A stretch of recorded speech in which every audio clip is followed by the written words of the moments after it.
Thank you sir. Ready please sir. করার জন্য অনুরোধ জানাচ্ছি। Ready please sir.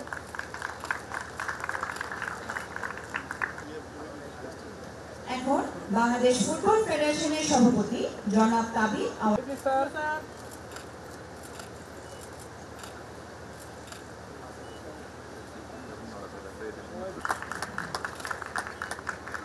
আমি এখন বাংলাদেশ ফুটবল সম্মানিত প্রেসিডেন্ট বাংলাদেশ অলিম্পিক অ্যাসোসিয়েশন ও সেনাবাহিনী প্রধানকে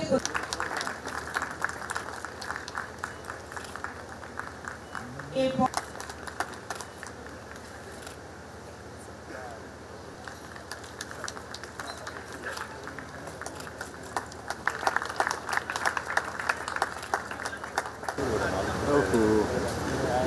অনুষ্ঠানের এ পর্যায়ে সম্মিলিত স্মৃতি নৌবাহিনী প্রধান, বিমান বাহিনী প্রধান, উপস্থিত সাফ নারী ফুটবল চ্যাম্পিয়নশিপ বিজয়ী বাংলাদেশ জাতীয় নারী ফুটবল দলের কৃতি খেলোয়াড়বৃন্দ, বাংলাদেশ জাতীয় নারী ফুটবল দলের কোচিং স্টাফ এবং কর্মকর্তাবৃন্দ, সভাপতি Bangladesh football federation, Bangladesh football federation থেকে আগত কর্মকর্তাবৃন্দ, অলিম্পিক অ্যাসোসিয়েশনের সহসভাপতি এবং জয়েন্ট সেক্রেটারি, উপস্থিত সকল সামরিক অফিসারবৃন্দ, প্রিন্ট ও ইলেকট্রনিক মিডিয়া থেকে আগত ব্যক্তিবর্গ এবং সম্মানিত উপস্থিতি, আসসালামু আলাইকুম। আজকে অত্যন্ত আনন্দের দিন বাংলাদেশ সশস্ত্র বাহিনীর জন্য। আমরা আজকে সাফ নারী ফুটবল চ্যাম্পিয়ন দলকে সম্বর্ধনা দান করলাম আমাদের সশস্ত্র বাহিনীর পক্ষ থেকে এবং অলিম্পিক অ্যাসোসিয়েশনের পক্ষ থেকে জয়েন্টলি আমরা তাদেরকে এই মাত্র সম্বর্ধনা প্রদান করলাম। আমরা অত্যন্ত আনন্দিত এবং গর্বিত। আমাদের নারী ফুটবল দল একটা গর্বের জায়গা। এখানে নারী ফুটবল দল আন্ডার 15 এবং আন্ডার 18 অত্যন্ত ভালো ফল করে আসছে ক্রমাগত বছরগুলোতে। একই সাথে নারী ফুটবল দল দুইবার চ্যাম্পিয়ন হওয়ার গৌরব অর্জন করেছে।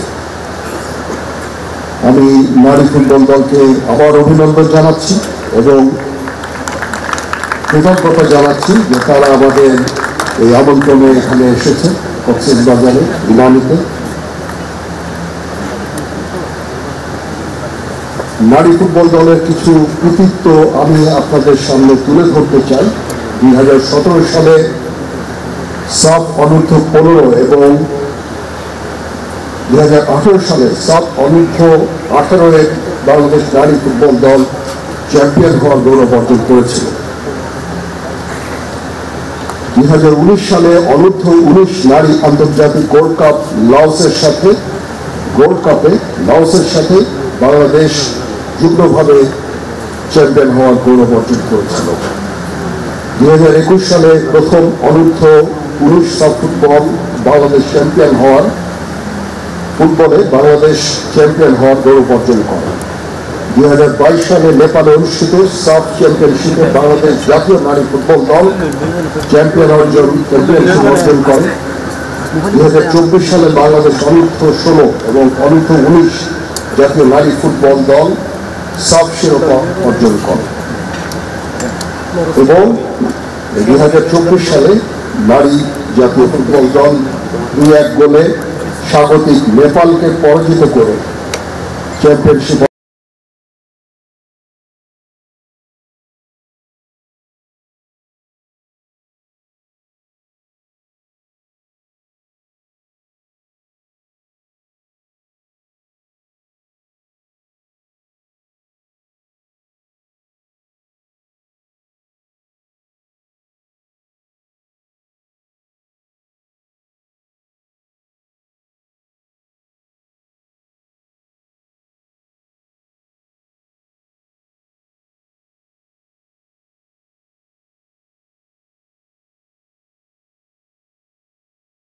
আয়োজন করেছে। আমরা নারীদেরকে আরও স্পন্সর করব এবং আমরা জানি যে তাদেরকে এনকারেজ করলে, তাদেরকে দেখভাল করলে তারা আমাদের প্রতিনিয়ত আন্তর্জাতিক পর্যায়ে বিভিন্ন ধরনের সম্মান এনে নিতে সক্ষম হবে। নারী ফুটবল দলের যারা কোচ ছিলেন, কর্মকর্তারা ছিলেন, তারা অক্লান্ত পরিশ্রম করেছে, তাদেরকেও আমরা আন্তরিক মোবারকবাদ জানাচ্ছি, ধন্যবাদ জানাচ্ছি, কৃতজ্ঞতা জানাচ্ছি। একই সাথে নারী ফুটবলারদের যারা অভিভাবক আছেন, পিতামাতা, তাদেরকে আমরা ধন্যবাদ জানাচ্ছি। তাদের পৃষ্ঠপোষকতা ছাড়া, তাদের সদিচ্ছা ছাড়া তারা এত দূরে আসতে পারত না। তাদেরকেও আমরা অভিনন্দন জানাচ্ছি, ধন্যবাদ জানাচ্ছি যে তারা তাদের মেয়েদের এই ফুটবল খেলায় অনুপ্রাণিত করেছে। সেই জন্য আজকে একটা আমাদের আন্তর্জাতিক পর্যায়ে তারা আমাদের দেশের জন্য সম্মান করে নিয়ে আসতে পারছে। আমরা একটা ছোট আয়োজন, এটা আমি আশা করব যে এখানে এসে আপনারা আনন্দ করবেন এবং আমাদের এই অনুষ্ঠানটাকে সাফল্যমণ্ডিত করবেন। আমি জিএসএ 10 ডিভিশনকে ধন্যবাদ জানাচ্ছি, তিনি এই আয়োজনটা করেছেন, এবং বাংলাদেশ এবং সেনা ক্রীড়া নিয়ন্ত্রণ বোর্ডকেও আমি ধন্যবাদ জানাচ্ছি, তারা জয়েন্টলি এই অনুষ্ঠানটা আয়োজন করেছেন। সেই জন্য সবাই ভালো থাকবেন, মহান আল্লাহ তাআলা আমাদের সকলের সহায় হন। আল্লাহ হাফেজ। ধন্যবাদ স্যার, আপনার অনুপ্রেরণামূলক বক্তব্য আমাদেরকে আরো উজ্জীবিত ও প্রাণবন্ত করে তুলবে। চলো ভাই, একটু চাবি থাকবে, একটা কার্ড দিয়ে